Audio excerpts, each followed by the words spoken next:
Hablar de la República de Chile es hablar de litoral y costa.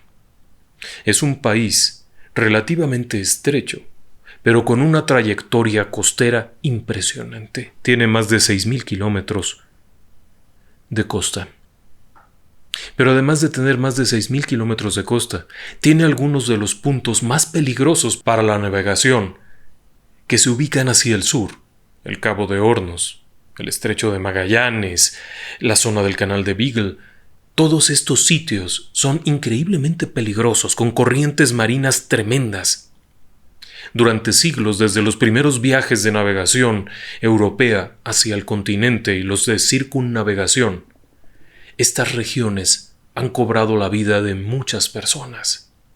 Cientos de barcos han encontrado su última morada al estrellarse contra rocas, bajeles o simplemente alguno de los numerosos islotes que hay por ahí. Son territorios muy peligrosos para la navegación. Estas pequeñas islas desiertas, inhóspitas, sin alimento, sin agua, han sido el lugar en el que han terminado sus días muchísimos navegantes. Es una tierra en donde se han forjado numerosas leyendas, historias de barcos fantasmas, de apariciones y, por supuesto, en relatos del lado oscuro, merecen un lugar especial. ¿Por qué no se queda conmigo? Y comenzamos.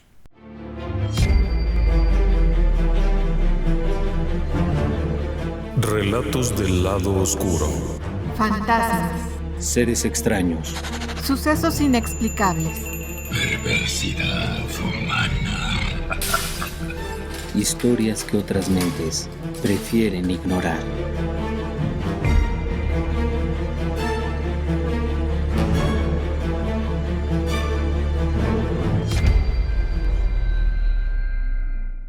Una de las leyendas más conocidas de la región de Chiloé es el Caleuche.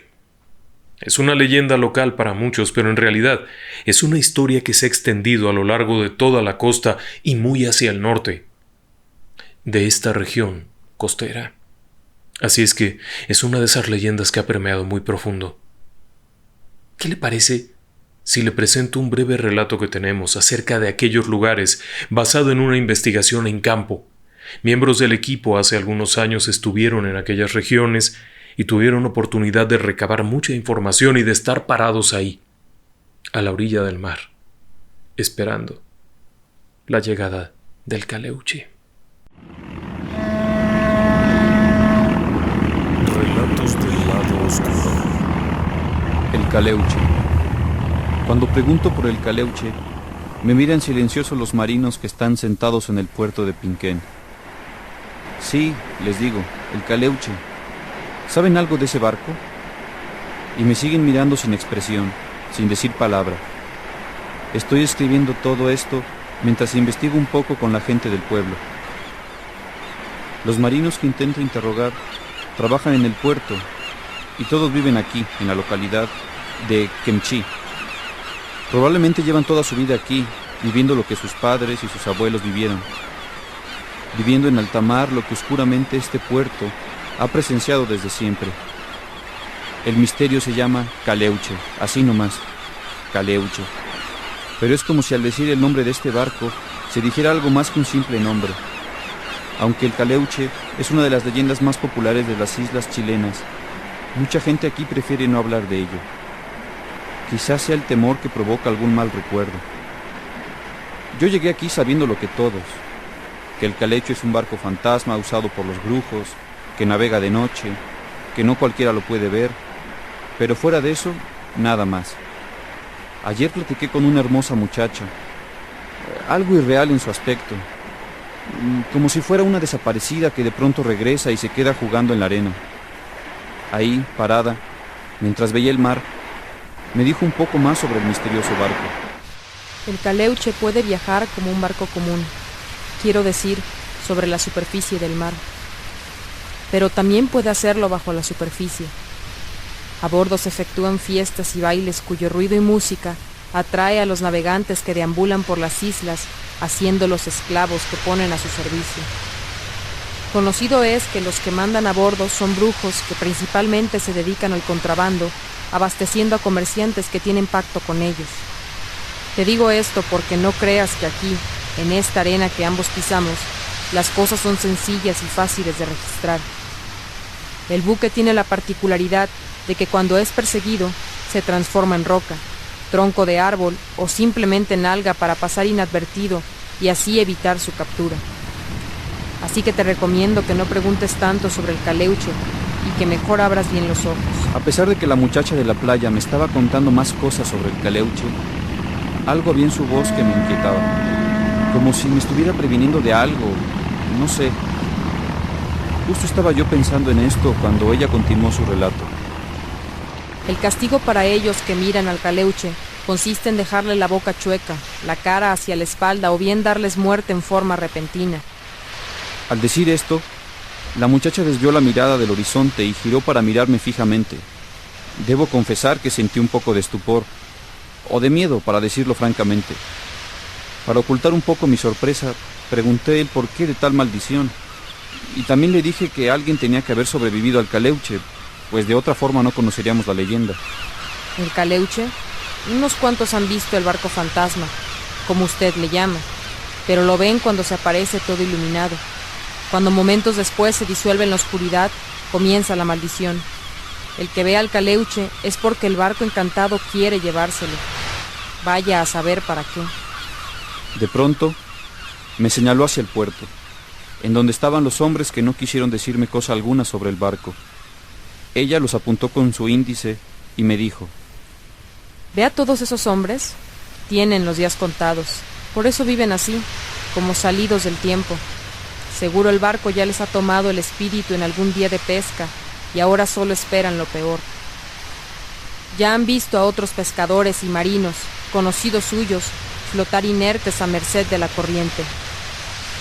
Me despido vagamente de la muchacha y trato de no mirar hacia el mar. Piso la arena y camino rápidamente hacia mi hostal. Quiero regresar aquí al anochecer, pues es cuando dicen que el Caleuche, con luces y gran música encubierta, sale para encantar a sus víctimas. Ya en el hotel, preparo la cámara fotográfica. No pretendo correr el riesgo de ver con mis propios ojos la entrada del puerto. Reviso rápidamente la información que tengo antes de salir dispuesto a fotografiar el barco fantasma. Descubro que el Caleuche de Chile es conocido en Nicaragua como barco negro. ¿Acaso sean dos barcos? O quizás sean dos apariciones de la misma misteriosa y fantasmal embarcación. La leyenda del Caleuche tiene su origen en los pueblos pescadores en el archipiélago del sur de Chile. Se dice que el barco fantasma, el Caleuche, a veces se les aparece a los marineros en la mitad de una tremenda tormenta, brillando con una luz blanca espeluznante y creando una calma momentánea. El marinero que ve el Caleuche sabe que está condenado, ya sea a una tumba en el fondo del mar o a ser parte de la tripulación del barco fantasma. Medito esto mientras coloco el tripié y la cámara. Me siento en la arena dispuesto a esperar. Sigo sin mirar de frente el horizonte marino. Escucho el oleaje y el viento nocturno. Me pregunto si alguien ha fotografiado ya al Caleuche, ¿o seré el primero? La luna hace brillar un poco el mar y comienzo a sentir miedo y al mismo tiempo atracción. No puedo evitar mirar de lleno las olas. Dentro de mi temor, escucho, o creo escuchar, la voz de la muchacha. Caleuche, buque de arte, buque de fuego, barcoiche, buque fantasma, barco espectral, tripulación de esqueletos navegando a velas desplegadas y brillantemente iluminado por luces de San Telmo. En el recodo de cualquier canal presagia locura y muerte. Locura y muerte. Sin fotografías del barco, claro, escribo esta carta. Caleuche viene de Caleun, transformarse, y de Che, gente. El nombre significaría, pues, gente transformada. De alguna manera yo estoy transformado. Escribo ahora porque mañana zarpo con los hombres del pueblo. Al amanecer me embarcaré con ellos. Finalmente han accedido, y no sé cuándo vuelvo a pisar tierra. Un tal Plat, hombre viejo, amante del mar y del vino, me advirtió de los peligros. Hace poco, me dijo, en Chiloé, en una casa sentada a la orilla del mar, sucedió algo terrible. Dicen que esta casa está habitada por fantasmas. Platt afirma que son los tripulantes del Caleuche. La ocupan para sus fiestas. Se cuenta que un grupo de jóvenes decididos se introdujeron una noche armados de palos, escopetas y revólveres. Y solo se encontraron con perros que les mostraban los dientes, gatos encrespados, serpientes enroscadas y otros animales que corrían en todas direcciones. Estos animales, según el viejo Platt, son los tripulantes del Caleuche que se habrían transformado, poder que tienen los marineros así como esta embarcación fantasma. Todos los que entraron en esa casa perdieron la vida antes del año. Platt conocía 2 o 3 de esos muchachos. Había navegado con ellos en algunas ocasiones. Fue algo trágico e inexplicable. Apenas embarcaba alguno de ellos, se enfurecía el mar y la embarcación se perdía. Otros se ahogaron y aparecían flotando en las aguas o tirados en la playa. Y del resto se dijo que habían sido secuestrados por los tripulantes del Caleuche. Relatos del lado oscuro. ¿Qué le ha parecido a usted este relato que le hemos preparado? La leyenda del Caleuche, como se ha planteado aquí, tiene su origen en esta región, aunque durante años ha habido personas que aseguran que la leyenda del Caleuche no es otra cosa que una réplica de la leyenda del holandés errante, lo cual no es cierto ni cercanamente. La leyenda del Caleuche surge en este territorio, en un lado opuesto completamente. El holandés errante surge por allá, en el Cabo de Buena Esperanza, en el fin del África, y aquí, en esta región de Chiloé, surge esta peculiar historia. Una de las posibles causales de que surgiera la historia tiene un origen real. Claro, es una leyenda, es un relato que se ha contado durante mucho tiempo, pero existe por ahí un dato que ha sido recopilado que podría dar un indicio de dónde surge la historia del Caleuche, y es que en 1770, en el puerto de Castro, en Chiloé, arribó un barco holandés. Era un corsario, era un barco de piratas literalmente. Esta gente trabajaba al servicio de la corona, asaltando barcos en alta mar, pero también asaltando puertos, asaltando lo que pudiera. Los corsarios eran una especie de mercenarios que recibían una paga por cada cosa que llevaban a la corona. Gracias a esto tenían barcos, tenían un puerto seguro a donde llegar, tenían privilegios, así es que solían ser extraordinariamente crueles. Y según se cuenta, también tenían artes oscuras, brujería. Así que cuando llegan a aquel puerto en 1770, la gente comienza a alarmarse. El barco ancla y descienden y comienzan a hacer de las suyas. Por supuesto, ebrios, destrozos, gente haciendo aquí y allá, robando. Pero además hay un profundo temor en aquellas buenas personas de aquel entonces porque, a decir de los locales, de la gente que había visto el barco, al caer la noche sobre la cubierta, la tripulación hacía una suerte de hechizos y brujerías. Se decía que el capitán Vincent van Eut no era otra cosa que un brujo que se encargaba de convocar espíritus infernales para darle protección a su barco.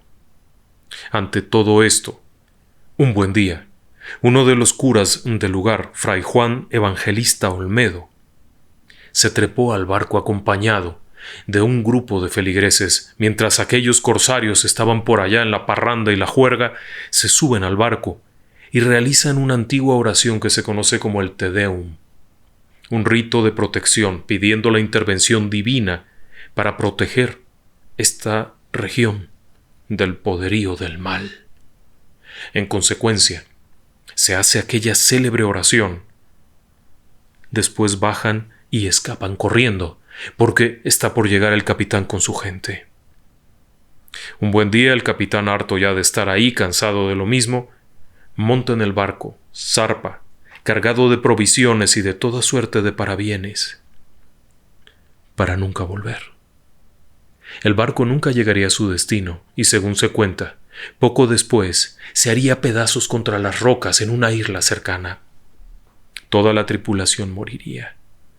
Sin embargo, a los pocos días de aquello, el barco sería nuevamente visto en la región de Castro. Marinos pescadores que estaban en el mar observaron de nuevo el velero aquel, navegando en las aguas misteriosamente. Era el mismo, no hay pierde. Era el mismo. Y lo volvieron a ver durante mucho tiempo. ¿Y sabe cómo se llamaba ese barco? El Calache. Si bien hay algunos investigadores que consideran que Caleuche quiere decir aquellos que se transforman, hay otros que aseguran que el verdadero origen del relato está ahí, en 1770, en el barco de Vincent van Eucht, el cual, por cierto, tenía fama de estar embrujado. Así es que bueno, es una rica leyenda de los mares, pero no es la única. Hay otra historia que a mí me ha impresionado durante muchos años. Verá, el 18 de febrero de 1770, 2 grandes barcos zarpan del puerto de Cádiz. Uno de ellos es conocido como el Gallardo y se encuentra al mando del capitán Juan Esteban Espeleta. Es un velero enorme y lleva muchísima carga. Se dirigen hacia los mares del sur. Van a hacer un cruce a través del estrecho de Magallanes en esta región y después navegarán hacia el norte visitando varios puertos de la costa pacífica de América. El otro barco es el Nuestra Señora del Buen Consejo y San Leopoldo, otro carguero enorme. También va repleto de todo tipo de cosas valiosas. La corona española ha ordenado que muchos bienes sean enviados a todas las poblaciones de la Nueva España, del virreinato de aquellas zonas, de la parte del continente sur, con el objetivo de vender lo que en España ya no está teniendo buen comercio. La fábrica real de cristal no está vendiéndose bien. Así es que han preparado una carga enorme que va a ser enviada a los territorios de la corona en América. El objetivo es venderlo por allá, obviamente. Y por ello han preparado ambos barcos. Pero además también hay mucho pasaje. Muchas personas que se van trasladando a diferentes locaciones han abordado tanto el Gallardo como el Nuestra Señora del Buen Consejo. Ambos barcos tienen capitanes de gran experiencia. El Nuestra Señora está capitaneado por José Antonio Alzaga, pero su piloto es Manuel de Buenchea, un hombre que conoce bien las rutas del sur y que conoce muy bien la costa americana del sur porque la cartografió. Es un hombre que ha navegado ahí. Ambos barcos zarpan sin ninguna novedad y avanzan tranquilamente. En algún punto del camino, sin embargo, a principios del mes de junio, se pierden de vista uno del otro. El Gallardo, al mando del capitán Espeleta, continúa su marcha y en algún momento llega a la zona entre Valparaíso y Constitución, en el territorio actual de Chile. El barco detiene la marcha a la espera de saber qué ocurrió y para que lo alcance el Nuestra Señora del Buen Consejo. Un par de días después, el 23 de junio de 1770, el Gallardo observa, a la distancia, que se aproxima su otro buque. En Nuestra Señora del Buen Consejo. Con gusto observan que el barco se acerca, por lo que disparan un cañonazo de salva, es decir, un cañonazo de saludo, avisando que ahí están. Pueden observar a la distancia que el barco se encuentra visiblemente dañado. La arboladura está desierta, es decir, que no hay casi velas, salvo un par de velas en la parte muy baja. El barco navega titubeante. Se puede observar que no tiene un rumbo muy claro. El Gallardo permanece a la espera de que le respondan el saludo, pero no hay tal. A la distancia se observa que el barco está visiblemente afectado por algo. No se observa mucho movimiento. Era de esperarse que tuviera las luces de alguna manera, que respondiera de alguna manera, pero no hay tal. El Gallardo permanece a la espera, mientras observa que aquel barco más bien navega a la deriva. El capitán Espeleta ordena que el Gallardo sea puesto al paino, es decir, que reduzcan su velocidad y naveguen esperando a Nuestra Señora. Pero no hay respuesta. Continúan así y al caer la noche lo pierden de vista.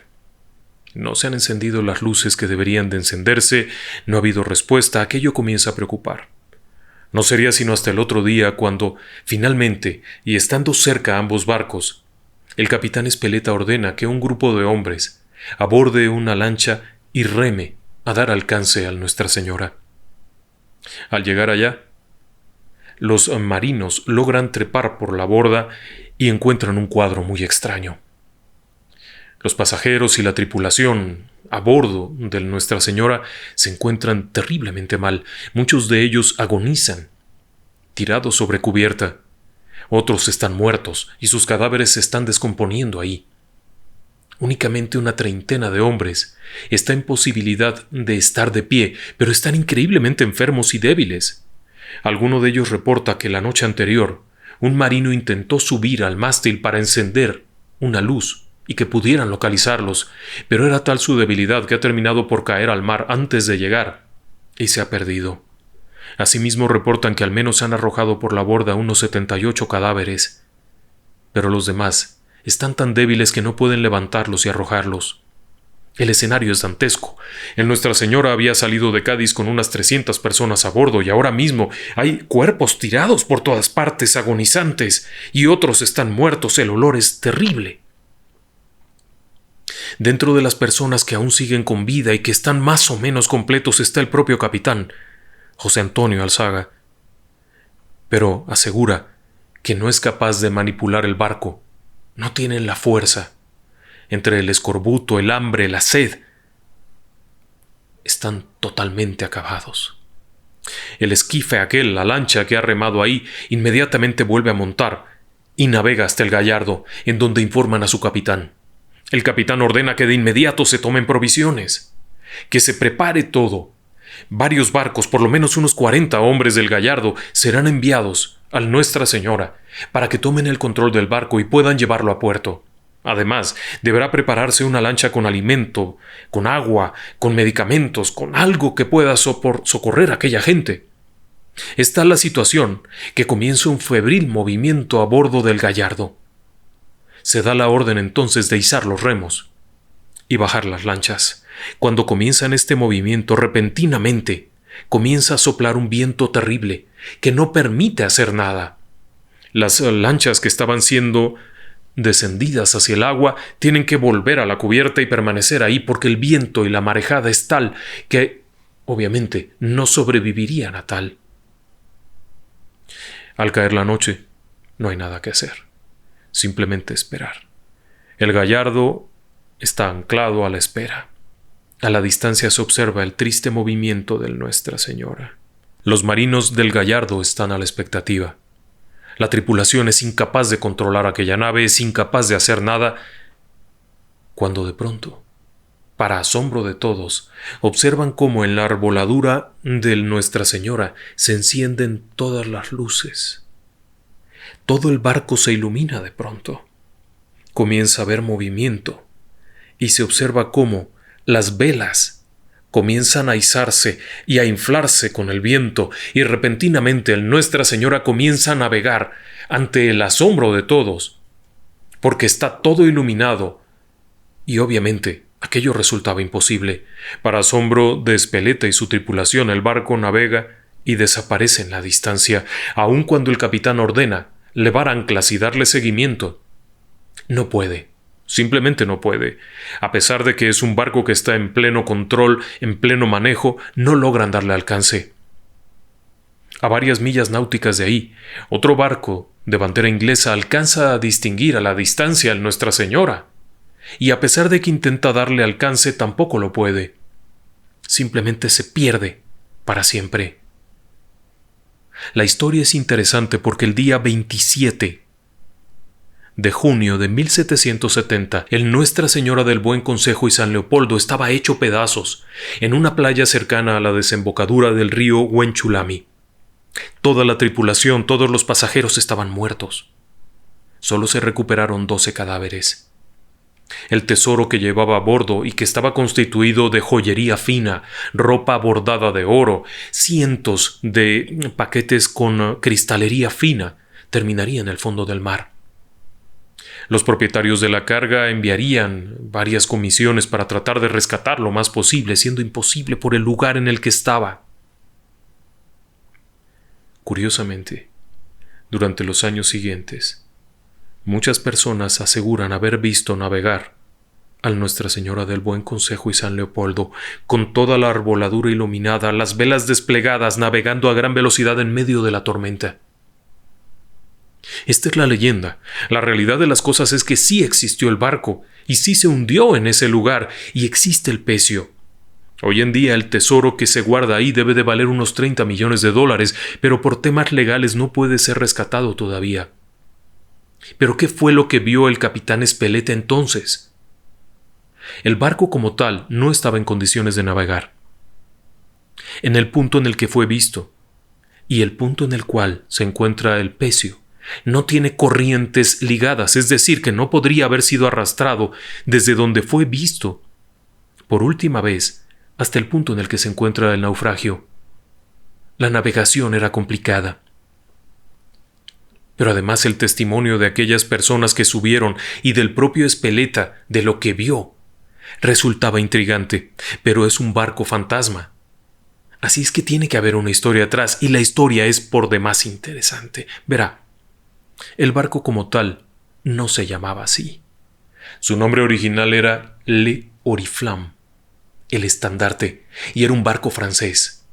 El barco francés había navegado por acá y por allá y había hecho de las suyas hasta que finalmente fue capturado. Capturado por españoles, que le cambiaron el nombre de Le Oriflamme a Nuestra Señora del Buen Consejo y San Leopoldo, y fue vendido al propietario de la carga, que lo envió a su último viaje. El barco era conocido generalmente como Oriflama, ya que, a pesar de que le habían puesto el nombre español, la gente seguía llamándolo Oriflama por el nombre original, y actualmente el naufragio se conoce como el naufragio del Oriflama. La realidad de las cosas es que el barco había cambiado de nombre al menos 2 veces. La primera cuando fue capturado primeramente por ingleses, quienes le pusieron otro nombre, y después, vendido, fue capturado por españoles y renombrado como Nuestra Señora del Buen Consejo. Como consecuencia de todos aquellos movimientos, el barco había cambiado varias veces de nombre y navegaba en unas aguas particularmente peligrosas en las que ya estaba navegando el Caleuche. ¿Tiene relación? ¿Cómo saberlo? Es difícil saberlo, son leyendas muy antiguas, pero que tienen un origen real, en barcos que existieron, en testimonios que se dieron en su momento. Ahora, ¿quiere saber otra historia? ¿Ha oído usted alguna vez hablar del barco de los esqueletos? Es una leyenda muy complicada, y es complicada porque fue publicada originalmente en un periódico. El 23 de octubre de 1913, el Straits Times publicaba la nota basándose en otra noticia original del Evening Standard. Este relataba un encuentro misterioso. El encuentro había sido entre una goleta conocida como el Johnstone y un barco misterioso, del cual únicamente se sabía que tenía una inscripción en la proa que decía Marlborough.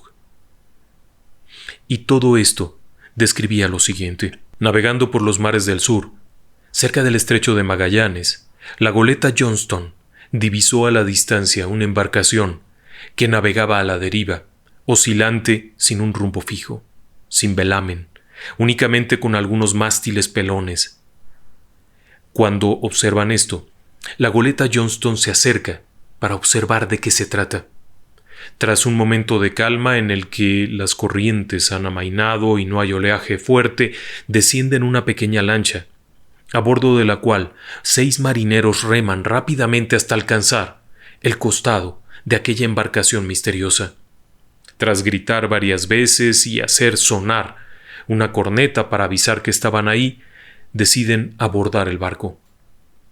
Estando ahí, se dan cuenta que la cubierta está horriblemente dañada, la madera está podrida y hay varios agujeros. De las velas lo único que queda son jirones colgados, algunas cuerdas que están por aquí y por allá, hay moho por todas partes. Pero el asombro crece, porque conforme se acercan a la parte de la popa, allí, por donde está la rueda del timón, hay un esqueleto totalmente desencarnado. solamente son los huesos. Más allá hay otro, por allá hay otro. Conforme caminan hacia el pañol de proa, se percatan que ahí, juntos, como apretados entre ellos, hay otros 3 esqueletos que únicamente tienen restos de una ropa y están visiblemente descompuestos por el tiempo. Logran entrar a la parte baja, en donde encuentran las habitaciones en las que habrían dormido los tripulantes y los pasajeros, encontrando ahí por lo menos otros 10 esqueletos. Todos ellos están totalmente desencarnados. De la carga no se puede saber qué es, está muy dañado todo, y el barco se mueve penosamente, a riesgo de los propios marinos que acaban de abordarlo. Descienden, vuelven a montar en su lanchita y navegan hasta el Johnston, en donde informan al capitán de lo que ha ocurrido con aquello. Han tomado nota del nombre que han podido ver en la proa, visiblemente dañado. Han escrito en un papel Marlborough. Mientras esto ocurre, a bordo del Johnston comienzan a preocuparse porque crece un vendaval y una marejada. Se sabe que los canales, como el Estrecho de Magallanes y en esta zona, el clima puede ser muy traicionero y súbitamente cambiar. Así que mientras esto ocurre, pierden de vista el Marlborough, que desaparece, llevándose consigo todos aquellos cuerpos corruptos, la carga o lo que fuera, en la distancia para siempre. Esta leyenda es conocida como la leyenda del barco de los esqueletos. Pero quizá la parte más interesante es que sí existió un barco con esas características. El Marlborough era un velero, que ahora mismo usted estará viendo por ahí una fotografía, un precioso velero, que navegaba siguiendo una ruta muy particular. La ruta era de Nueva Zelanda, navegaban hacia la zona del Estrecho de Magallanes, después cruzaban hacia el Atlántico y subían a Inglaterra. Descargaban normalmente la misma carga siempre, carne congelada de oveja y lana. Después, estando en Inglaterra, cargaban otra serie de cosas, descendían por la costa africana, llegando hasta Australia, en donde navegaban la costa australiana, llevando diferentes provisiones, que terminaban descargando en Nueva Zelanda, en Lyttelton, desde donde volvía a iniciar el viaje. El barco navegó por última vez en 1890. La bitácora y los datos de navegación están perdidos, pero lo que sí se sabe es que su trayectoria había sido normal, la carga había sido correctamente colocada en el manifiesto de carga conservado en Lyttelton, queda todo muy preciso, pero nunca llegó a su destino. Lo único que se sabe es que 23 años después, el barco fue visto por la goleta Johnston en aguas del Estrecho de Magallanes, con todos los pasajeros y tripulación muertos. Había zarpado con 23 personas a bordo y fue encontrada 23 años después, con todos muertos convertidos en esqueletos, flotando en un mar que ya de por sí está lleno de leyendas. Si faltaba algún dato curioso, bueno, pues en 1911, un vapor que navegaba en aguas chilenas, el Copiapó, así se le conocía, reportó a la Capitanía de Puerto de Valparaíso un incidente a mar abierto. Navegando cerca de la costa, pero lejos de puerto, el primer vigía del Copiapó alertó a la tripulación de puente acerca de unas extrañas luces que se aproximaban por babor. Tanto el primer oficial, timonel, el guardiamarina que estaba al mando y uno de los oficiales de a bordo, no el capitán, solo uno de los oficiales de a bordo que se encontraban en el puente de mando en ese momento, pudieron observar lo que el vigía señalaba. Las luces se fueron acercando peligrosamente al Copiapó, que intentaba cambiar de curso, pero no podía alejarse de aquello hasta que finalmente las luces estuvieron tan cerca que desde la baranda del puente pudieron observar claramente el paso de un silencioso barco, totalmente iluminado, que navegaba junto a ellos, silencioso, pausado. Poco a poco el velero que se encontraba a su lado, y que no chocó con ellos, siguió su navegación. Conforme se alejaba un poco, entonces pudieron escuchar, al irse alejando, el sonido de una alegre música que comenzaba a sonar. La tripulación del Copiapó reportaría esto a la capitanía. Irónicamente, acababan de reportar oficialmente un avistamiento con el Caleuche. ¿Usted qué piensa? Y ahora, permítame mandar algunos saludos y felicitaciones. Verá, comenzamos por Elena Servín. Ella felicita a su mamá que cumple 46 años. Mira qué joven, qué personas tan jóvenes. César Rodríguez, que está en Houston. Es de Guatemala, pero está en Houston.